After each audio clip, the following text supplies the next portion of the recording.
Olá, me chamo Cristiane Aquino e atuo em Direito dos Médicos, na defesa dos profissionais, e vou falar sobre a telemedicina, a teleconsulta e a nova realidade das consultas pós-pandemia. A telemedicina é uma modalidade de consulta médica feita por meios tecnológicos, permitindo assim que a consulta seja realizada de forma em que aproxima o médico do paciente, mesmo estes estando distantes fisicamente. Ela é prevista no Brasil desde 2002, através da Resolução 1642 do CFM. A teleconsulta, por sua vez, é uma modalidade da telemedicina. Ela foi aprovada pela Portaria 467 de 2020 em caráter excepcional, devido ao período de pandemia, pois o Conselho Federal de Medicina ele não permite atendimento à distância. Para o CFM, é proibido ao médico prescrever tratamento e outros procedimentos sem exame direto do paciente, salvo em casos de urgência, emergência e impossibilidade comprovada de realizá-lo, devendo, neste caso, fazê-lo imediatamente após cessado o impedimento. É proibido também como consultar, diagnosticar ou prescrever por qualquer meio de comunicação em massa. Mesmo sendo feito de maneira não presencial, a teleconsulta deve ser respeitados os princípios norteadores do direito médico.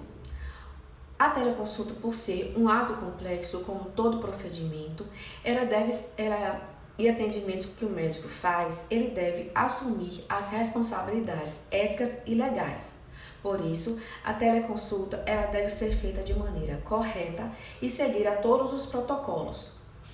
Os profissionais, eles devem se atentar, pois a teleconsulta não é videochamada e ela não pode ser feita por áudio.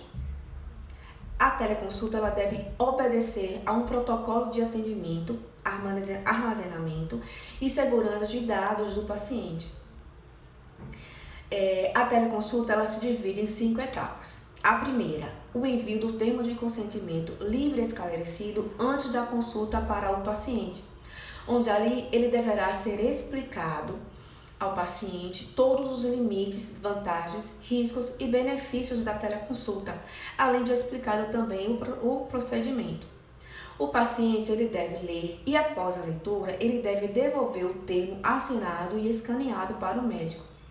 Havendo esta impossibilidade, já que nem todas as pessoas têm acesso à tecnologia, o conteúdo do termo ele deve ser lido pelo médico assim que começar a consulta, ou seja, no início para ler e pegar o consentimento do paciente. Segunda etapa, ficha de pré-atendimento, em que deve conter a justificativa do paciente pela sua opção da teleconsulta. Terceira etapa, anamnese do paciente. Quarta etapa, registro em prontuário. Quinta etapa, envio do relatório final ao paciente, em que seja informado a ele tudo o que aconteceu na consulta, o tempo de duração, o motivo desta consulta e a conduta médica adotada. Quanto ao sigilo, o sigilo da teleconsulta ela deve ser o mesmo de a consulta presencial, ou seja, devem ser respeitados e assegurados que os dados do paciente sejam protegidos, devendo somente o profissional, o médico, ter acesso ao prontuário do paciente. As consultas deverão ser gravadas e previamente avisadas ao paciente, para que este possa consentir ou não a gravação. A teleconsulta, por se constituir um ato médico que envolva todos os seus procedimentos, quanto à cobrança, ela deve ser cobrada pelo mesmo valor de uma consulta presencial. Quanto ao retorno, em havendo necessidade de retorno, o médico é quem decide quando deverá ser feito o retorno e a possibilidade ou não de uma nova cobrança por esta consulta. Confirmação. As consultas elas devem ser confirmadas pelo secretário do profissional num prazo de 24 horas antes do horário previsto do início da consulta. Cancelamento. Se houver cancelamento após a confirmação dessa consulta, ela deverá ser cobrada uma taxa de cancelamento, pois o profissional ali ele dispôs do seu tempo e horário para atender aquele paciente. A retenção do valor integral da consulta que é ilícita, não pode.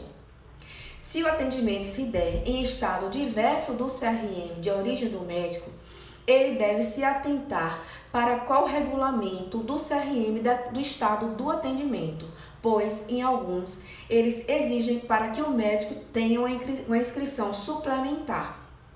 Receitas e atestados, eles podem ser emitidos por meio eletrônico, podendo estes ser emitidos com certificado digital.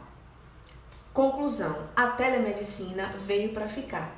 E a teleconsulta também, já que está ganhando cada dia mais força e aceitação por parte dos médicos e do paciente. O que deve se atentar é que o médico, mesmo que esteja na frente de uma tela, que do outro lado existe ali um ser humano, que requer mais atenção do profissional, para que este perceba com o olhar e análise mais profundo que o paciente pode estar, o que ele pode estar realmente sentindo.